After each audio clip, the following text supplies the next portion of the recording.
La escena de Twist.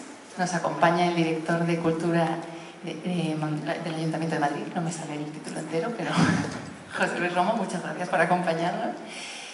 Y bueno, Marta os va a explicar en qué va a consistir la velada, pero yo abro fuego contándoos que este es un proyecto muy deseado. Como sabéis, llevamos varios años dedicando producciones a la historia del Price antiguo y a la historia del circo en la ciudad de Madrid.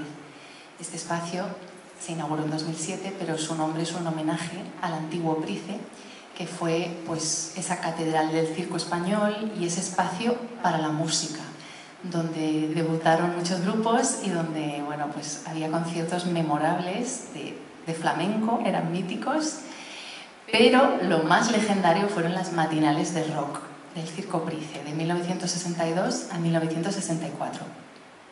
Allí pues debutó Miguel Ríos, Mike Ríos, actuaron Los Relámpagos, Los Pequeñiques, Los Tonys, Albert Hammond, Mickey y los Tonys, ¿no? Muchos grupos, a los que también vamos a querer rendir homenaje, para que lo sepáis, con una playlist que va a estar sonando en vestíbulo y en sala hasta que empiece la función, con todos los grupos originales, ¿no? Entonces, después de distintas producciones que hemos dedicado a la historia del circo, llegó el momento de abordar la historia musical del Price y de la ciudad. Invitamos a participar a Marta Pazos. Yo había visto un trabajo de ella en el Centro Dramático Nacional y iba comprobando que era una directora que tenía una gran intuición y gran talento para las salas que suponen un reto. Y esta sala, como sabéis, es una de las pocas salas en España que reúne circularidad, titularidad pública y que está dedicada a circo, ¿no? Que es una pista de circo. Eso la convierte en un espacio bastante retador, sí, a la hora de dotarlo de actividad y de contenido. Pero sabía que Marta iba a tomar ese reto con muchísimo placer y muchísima autoría, ¿no? Como autora plástica, teatral que es. Así que convocamos a Marta y a su equipo y aquí están, ¿no? Nos han preparado un diseño que ya veis que ha invadido la sala de color. Twist es su creación, que nos la presentará ahora. Tengo que destacar también, bueno, aparte de todos los profesionales increíbles que hay, tengo que destacar la reunión de profesionales del teatro, profesionales del circo, profesionales de la música, que esa es otra línea que nos ha importado mucho estos años, el generar experiencias profesionales para gente de distintos ámbitos y sobre todo promover el intercambio entre la gente de circo y la gente de teatro, bueno, de las artes escénicas en general. Y eso creo que lo hemos conseguido, ¿no? Empezaron los castings en enero. Marta ahí empezó a tratar con artistas de circo y luego hubo castings de jóvenes músicos y de ahí sale la banda que vais a poder ver en escena. Así que, bueno, desde enero hasta aquí y remontándonos a 2 años que duró ese eclosionar. Y entonces, imposible decirle que no, ¿no? Me dije, ¿tú eres la persona indicada para hacer esto? Y dije yo, por supuesto. O sea, por supuesto.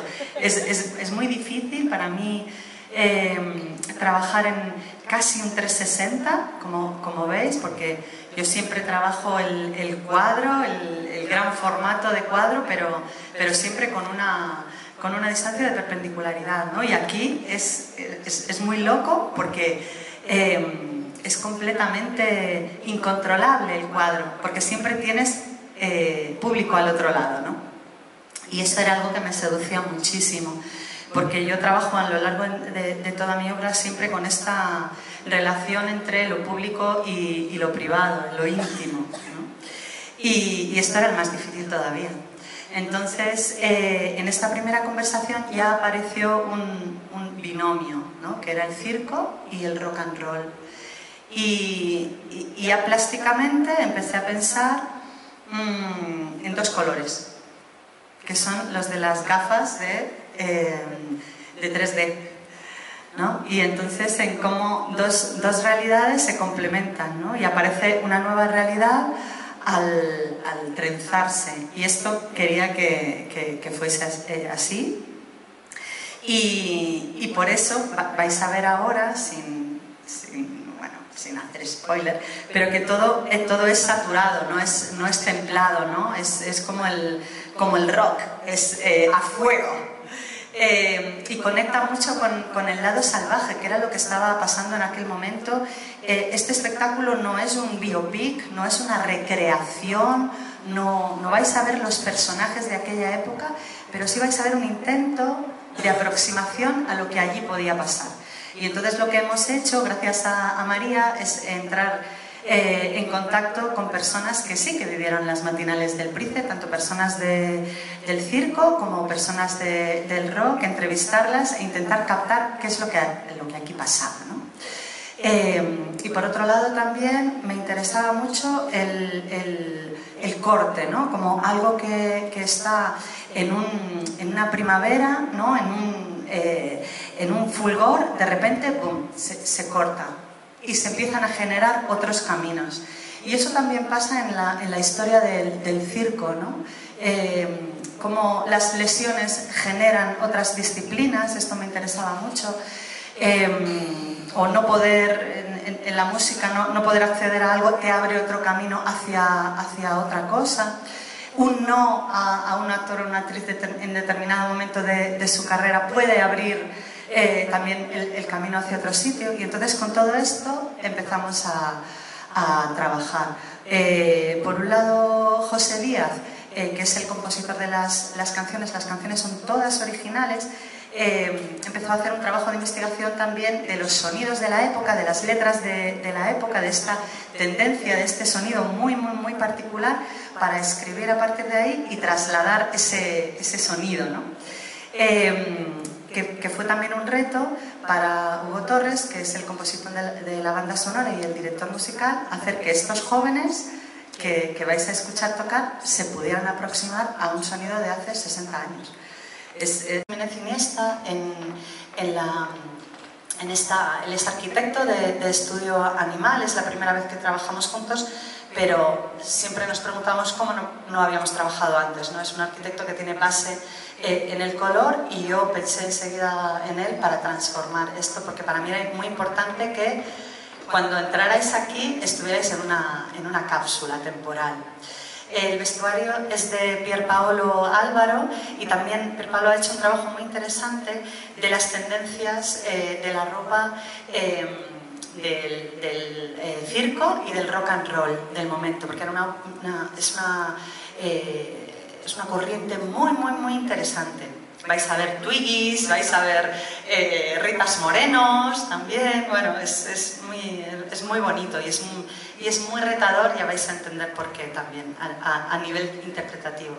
Y el movimiento es de la coreografía, es de María Cabeza de Vaca, que también ha hecho un trabajo de movimiento a partir de los bailes de aquella época. Y creo que del equipo creativo no se me queda nadie en el tintero, y os voy a contar un poco solo y las luces de Nuno Meira. Nuno Meira, que es un genio de la luz, ¿no? Y llevamos trabajando juntos también muchos años. Y nos lo hemos pasado como niños, ¿no? Hay algo de entrar en el circo como espectadora que te conecta con una alta vibración, con muchísima adrenalina, con algo del fascinio de una niña, ¿no? Y a mí me ha pasado todo el tiempo dirigiendo esto. Ha sido realmente muy difícil, porque yo estaba sentada en estas butacas y tenía que tomar notas, y era... Y era muy fuerte eso para mí, o sea, como tenerte que hacer el personaje de venga, lo tengo que mirar, ¿no? Y es algo nuevo, y ahora deseando, bueno, sois el primer público, deseando ver qué pasa con vosotros y vuestras emociones, ¿no? Hemos creado una cápsula del tiempo y algo muy próximo a la psicodelia también, ¿no? Un poco ya adentrado en los años 70, un mundo de fantasía. Nos acompañan unos artistas y unas artistas circenses. No sé si quieres hablar un poco tú de de ellos y presentarlos, María. Pues tenemos a Darío Dumont, que hace rulo, que es una disciplina muy de circo clásico y cada vez más difícil de ver en circo contemporáneo. Y bueno, él, como la mayoría de los artistas de circo que aquí participan, tienen esa capacidad de fluctuar entre lo más clásico y lo más contemporáneo, que eso también es muy especial.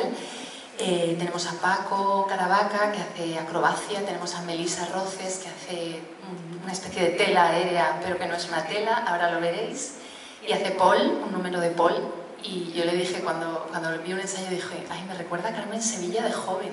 Y dice, ay, lo has pillado. Es que el espectáculo está lleno de referentes a Rita Pavone, a Mina, a Alfredo Landa. O sea, ha sido muy bonito ver cómo trabajaban esa energía, a Mike Ríos, a Miguel Ríos joven, cómo trabajaban esos referentes de cine yeye, ¿no? Ese casticismo también, esa cosa mediterránea, pero loca por la cultura americana, que la entendían como una liberación. Tenemos a Ariadna Gilabert, que es aerialista, fabulosa, con unos números maravillosos, que también hace rueda CIR, aparte de aéreos, y eso sí que no se puede hacer spoiler de lo que hace Ariadna. Y Ariadna representa... Bueno, ¿digo? Bueno, vais a ver que Ariadna representa una energía muy diferente de la de los demás, que tiene algo que ver con esa censura que llega en el 64 y que clausura las matinales, ¿no? Las matinales eran estas fiestas de domingo por la mañana, a la hora de misa, de la juventud loca por ir a ver música en vivo, pero fueron prohibidas, ¿no? Por las autoridades pertinentes, porque se consideraba que había ahí unos disturbios, ¿no? Ocurriendo, y que salían a bailar hacia Cibeles desde la Plaza del Rey, y hay fotos ahí como locos en Cibeles. Entonces, bueno, ahí va por ahí esa energía. Y luego Laura Zamora, con un número increíble de suspensión capilar, que vais a ver en patines. Unas creaciones hermosísimas de 4 acróbatas, que son todos estos que no son cuarteto, pero han formado creación específica de acrobacia para la producción. Y Roxy Kacherov, que es una payasa madrileña maravillosa, y también estamos muy contentos de que haya tenido una buena oportunidad como esta, porque es excelente actriz y payasa, y yo siempre que la veo en salas pequeñas digo, ay, y por fin llegó el momento de que participe en una producción grande del Príncipe. Nos acompañan 2 maestros de ceremonias. El maestro de ceremonias del circo es Óscar de la Fuente, y la maestra de ceremonias del rock and roll es Carmen Barrantes, que es explosiva. Hemos hecho un match. Ellos no habían trabajado juntos nunca, pero yo creo que no van a separarse, porque es que es como chispazo, ¿no? Se hacen mecha uno al otro, se dan mucha gasolina y son muy divertidos. Y luego la banda